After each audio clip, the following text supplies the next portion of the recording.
నిజం నిమ్మలంగా గుబాలించేలోపు అబద్ధం అత్తరు పూసుకొని ఊరంతా చెక్కలు కొట్టేస్తది. ఉన్నది లేంది ప్రచారం చేసి పనికి మళ్ళా శేష పెట్టిస్తది. ఇగో మన గవర్నర్ తమిళసై మేడం విషయంలో ఇదే జరిగింది. తమిళసై మేడం వచ్చే లోక్సభ ఎలక్షన్లలో పోటీ చేస్తుందని, సీటు కూడా కన్ఫర్మ్ చేసుకుందని ప్రచారం జరిగింది. ఇక ఈ ముచ్చట తెలిసిన కాడ నుంచి మస్తు ఇబ్బంది పడ్డదట మేడం. అరే ఇదెక్కడి కథరో నాయనా అని క్లారిటీ ఇచ్చేసింది. అయ్యా బాబులు, నేను ఎలక్షన్ల పోటీ చేస్తా, గవర్నర్ పదవికి రాజీనామా చేస్తా అని వస్తున్న వార్తలన్నీ ఫేక్ అని ఖండఖండాలుగా ఖండించింది. నేను తెలంగాణతో పాటు పుదుచ్చేరి కూడా గవర్నర్ గా పనిచేస్తున్నా. ఇక్కడ ఉన్నప్పుడు ఇక్కడి పనులు, అక్కడ ఉన్నప్పుడు అక్కడ పనులు చేసుకుంటా మస్తు బిజీగా ఉన్నా.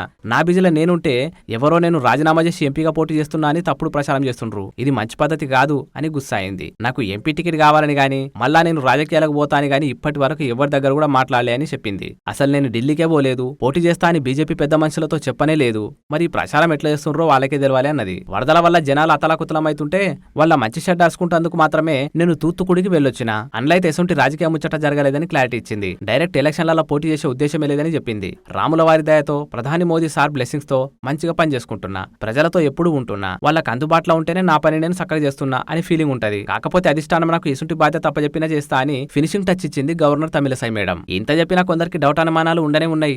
ఏమో మేడం, నిప్పులేంది పొగరాదిగా, ఏదో లీక్ అందితేని ప్రచారం జరిగిందేమో అని కొందరు డౌట్ పడుతుర్రు. చూడాలి మరి తమిళసై మేడం పొలిటికల్ కెరీర్ ఎట్లకెళ్ళి ఎట్లా మలుపు తిరుగుతుందో.